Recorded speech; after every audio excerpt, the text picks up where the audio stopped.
My name is Greg Wooten. I live in Los Angeles. I'm a design purveyor. I'm also a collector. I collect rare records, but I'm also a watch collector. I literally have been a collector my whole life.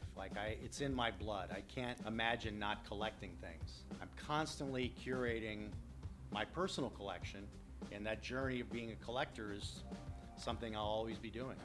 Well, growing up in Cleveland as a teenager, I became really interested in music, playing music and collecting records, listening to music, going to shows.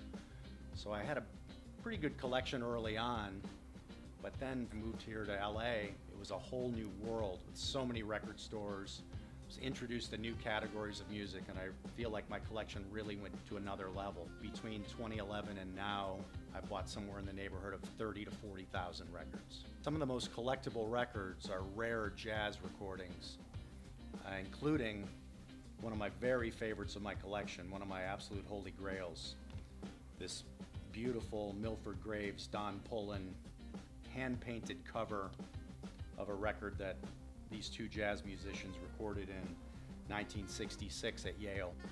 One of my favorite rock rarities is this version of Bruce Springsteen's Born to Run.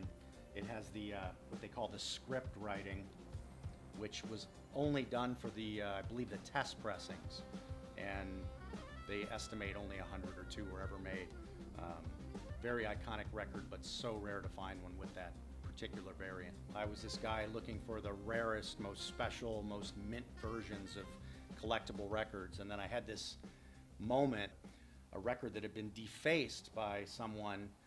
They had meticulously drawn all these marijuana leaves and all these crazy drug references, and on the brown bag of a Jefferson Airplane bark record, and I thought it was beautiful as like a found, almost folk art object. So I bought it. It was cheap. It was $7.99 or something. That was the first one. Kind of a light went off in my head, and I thought, well, when I'm out digging for these rarities, maybe I can look for these defaced, altered records that have stories we'll never know. Who was the kid in his room that kind of disrespectfully or playfully doodled on a record? I think my watch collecting is a little bit non-traditional in terms of like standard collectors. I tend to be drawn to watches for their aesthetic appeal.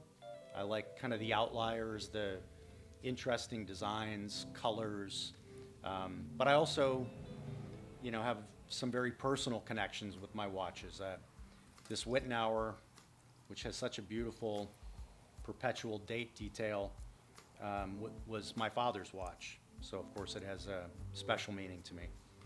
My Rolex Milgauss is kind of my everyday watch, my favorite. It's my workhorse. I think to traditional Rolex collectors, it's kind of considered an outlier. I just love that it has this odd kind of scientific background. It would have been for, people concerned with magnetic fields. It's kind of weird and fascinating to me. But I also just love the scale of it. Specifically love the blue face and the green crystal. Well, these are two good examples of watches that are totally about the design aesthetic, and that's what speaks to me. This Sorna was a gift from a friend. The colors are fantastic. I love the bullhead design, the chunkiness of it. It almost looks like a little modernist painting. If you're a collector in your heart and you have that bug, you've felt the excitement of finding things that give you that endorphin rush, that feeling of like, I can't believe I just scored that. Once you've had that feeling, you kind of always want it. It's almost an addiction. It's like a positive addiction. You want to keep finding things. Like I'll never retire, because why would I want to stop looking for and discovering fantastic things? You never know what's around the corner. I'm addicted to the idea of the next score.